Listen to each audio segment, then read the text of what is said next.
प्यारे बच्चों, जैसा कि इसके पहले वाले चैप्टर में हम लोगों ने विद्युत धारा के विषय में पढ़ा, विद्युत्की के मुख्य रूप से विद्युत्की के रूप में पढ़ा, जिसमें विद्युत धारा के ऊष्मीय प्रभाव अर्थात तापीय प्रभाव के विषय में, ओम के नियम के विषय में, प्रतिरोधों के संयोजन, ओम का नियम, फिर विभवांतर, आवेश, विद्युत धारा, विद्युत शक्ति इत्यादि के विषय में पढ़ा।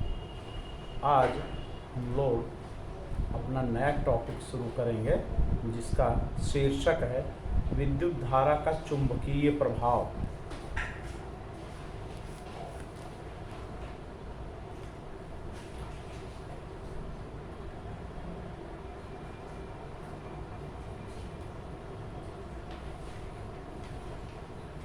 विद्युत धारा का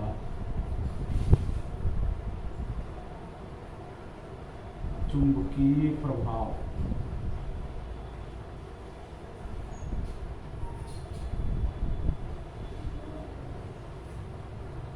magnetic effect of electric current. बहुत ही आश्चर्यजनक और इंटरेस्टिंग यानी मनोरंजक ये प्रभाव है, जिसके आधार पर एक बहुत बड़ी क्रांति जो है 18वीं-19वीं शताब्दी में आई थी। इसके पहले चुंबकत्व की खोज हो चुकी थी, जिसमें हम लोगों ने चुंबक के विषय में जाना है कि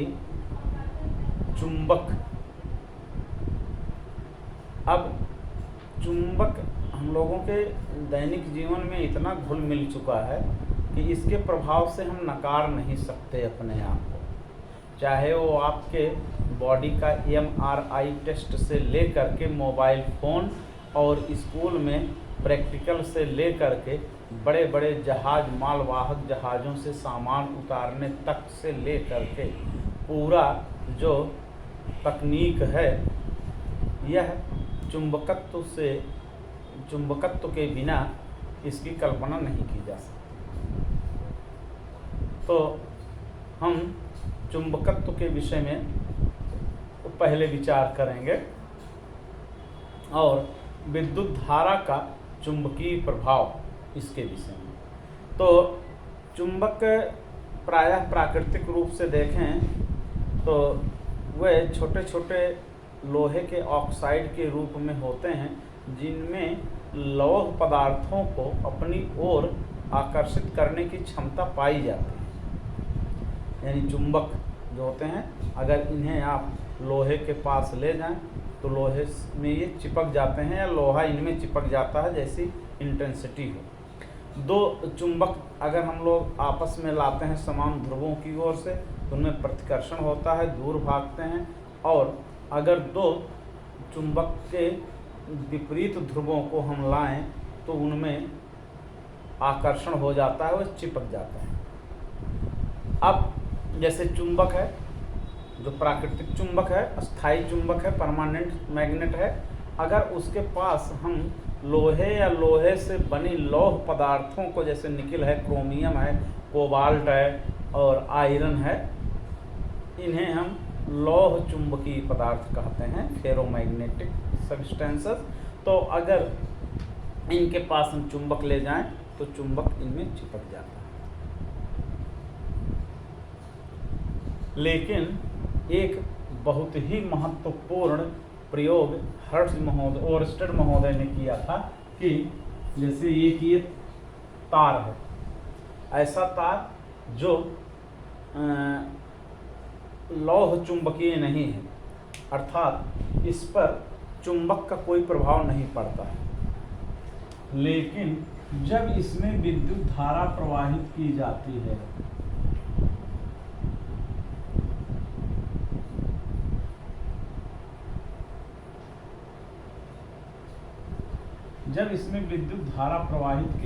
है तब इसके पास हम चुंबक ले करके जाएं तो देखते हैं कि यह चुंबक की ओर आकर्षित हो जाता है।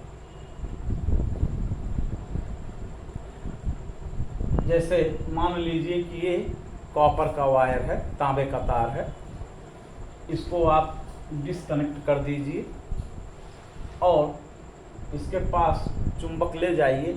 इस पर कोई प्रभाव नहीं पड़ेगा, क्योंकि जो चुंबक होता है वो copper, zinc, silver, aluminium, gold, इन सबको वो अपनी ओर नहीं आकर्षित करता है।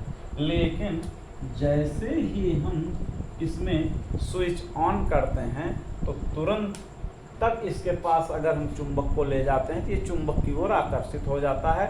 इसका मतलब ये हुआ कि इसमें चुंबकीय गुण उत्पन्न हो जाता है।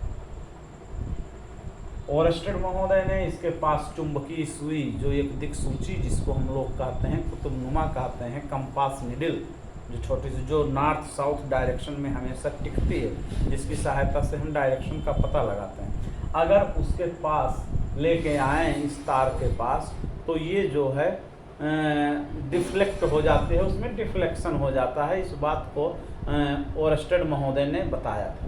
तो इसे हम विद्युत धारा का चुंबकीय प्रभाव कहते हैं। यानी आप सामान्य रूप से कह सकते हैं, यदि किसी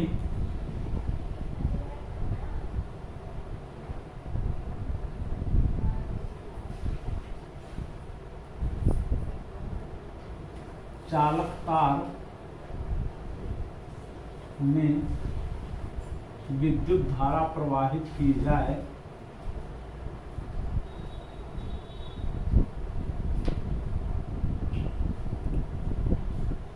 विद्युत धारा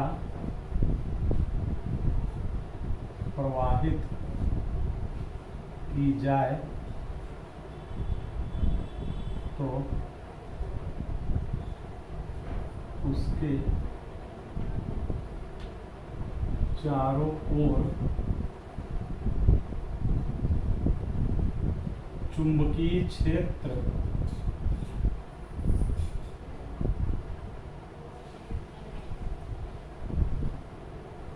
स्थापित हो जाता है।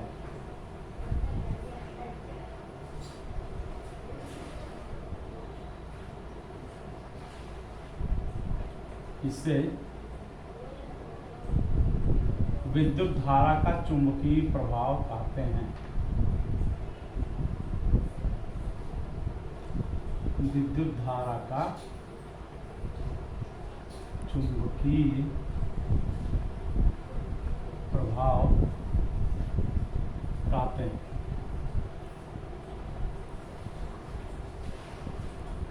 ओरस्टेड महोदय ने कहा था कि अगर किसी चालक में, चाहे वो लौह चुंबकीय हो चाहे अलौह चुंबकीय हो, उससे कोई तात्पर्य नहीं है, कि अगर उसमें विद्युत धारा प्रवाहित की जाए तो उसके चारों ओर उसका अपना निजी चुंबकीय क्षेत्र उत्पन्न हो जाता है, जिसे हम विद्युत धारा का चुंबकीय प्रभाव कहते हैं। जैसे हम लोगों ने विद्युत धारा के ऊष्मीय अथवा तापीय प्रभाव को पढ़ा था कि अगर किसी चालक में विद्युत धारा प्रवाहित की जाए तो वह अपने प्रतिरोध के कारण ही गर्म हो जाता है, बहुत अधिक गर्म हो जाता है। कई ऐसी स्थितियाँ उत्पन्न होती हैं जिसे हम विद्युत धारा का तापीय प्रभाव कहते हैं।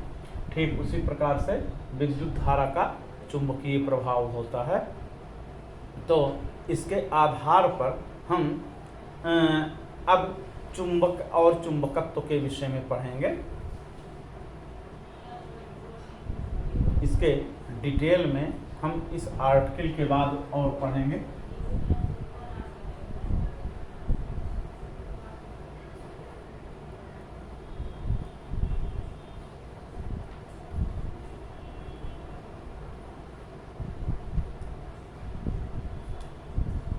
चुंबक, अंग्रेजी में इसको कहते हैं मैग्नेट्स। चुंबक बहुवचन है, मैग्नेट्स। यहाँ पे ये ध्यान देने की बात है कि इस चुंबक जो हम लोग सामान्य प्रयोग करते हैं चुंबक का, उसकी किसी व्यक्ति विशेष ने खोज नहीं की थी। इसका जो है एक्सीडेंटली जो है इसकी खोज हो गई थी, अचानक ऐसे ही यूँ बाई चांस जिसको हम लोग कहते हैं। ये मैग्नीशिया के पठारों में, मैग्नीशिया स्थान है एशिया माइनर का, तो वहाँ पर वो मैग्नीशिया स्थान पे वो पठार जो छोटे पर्वत होते हैं उन्हें हम पठार कहते हैं। हम लोग भूगोल में आप लोगों को डिटेल में पढ़ाया गया होगा। तो वहाँ पे जो चरवाहे होते थे भेड़ बकरियों के, वह अपनी लाठी ले करके टेकते हुए उन पहाड़ों पे चढ़ते थे। तो उनकी लाठी के एंड पॉइंट पर लोहे की टोपी लगी होती थी ताकि वह उससे चलते हुए पहाड़ पर चढ़ें तो उनकी लाठी जो है वो घिस घिस करके खुरदुरी या उस प्रकार से न हो जाए कि घिस जाए, कट जाए, इसलिए उसमें लोहे की टोपी वो लगाए रहते थे। तो उससे जब वो चलते थे तो देखते थे कुछ उस पर काले काले पत्थर जैसे उस लोहे की टोपी पे चिपक जाते थे उस मैग्नीशिया के पठारों पर चलते समय। तो ये जो है अचानक ऐसे देखते थे, छुड़ा करके फेंक देते थे, समझते थे कि कुछ और होता होगा। लेकिन कई बार उनके इस प्रकार से स्टिक में, लाठी में चिपकता रहा और वह एक बार छुड़ा करके फिर उस पर छुआ करके देखे तो वो तेज़ी से खींच करके उसमें चिपक गया।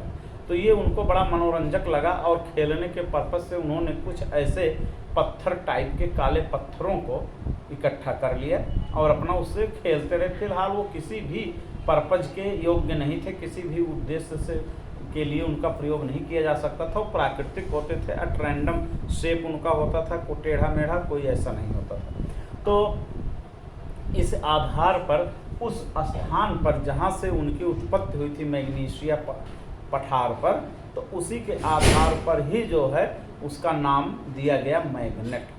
तो अब मैग्नेट जो होता है चुंबक, इसका अपना चुंबकीय क्षेत्र होता है। इसके चुंबकीय क्षेत्र के आधार पर ही जो है इसमें चुंबकीय बल उत्पन्न होता है और वह चुंबक का एक क्षेत्र विशेष होता है जहाँ तक उस बल की अनुभव किया जाता है। वैसे तो किसी भी चुंबक का चुंबकीय क्षेत्र अनंत तक अनुभव किया जा सकता, अनंत तक पाया जाता है, परंतु उसका अनुभव जो है अनंत तक नहीं किया जा सकता। वो दूरी के व्युत्क्रमानुपाती होता है। जैसे जैसे हम चुंबक से दूर होते जाते हैं उसके बल का प्रभाव कम होता जाता है। तो इस प्रकार ये चुंबक का है। तो इस चुंबक में चुंबकीय क्षेत्र और इसके विभिन्न गुणों को हम लोग अपने अगले अंक में पढ़ेंगे। तब तक इसमें हम लोग देखेंगे कि आगे कैसे ये कितना कितना हम लोगों को पढ़ना है।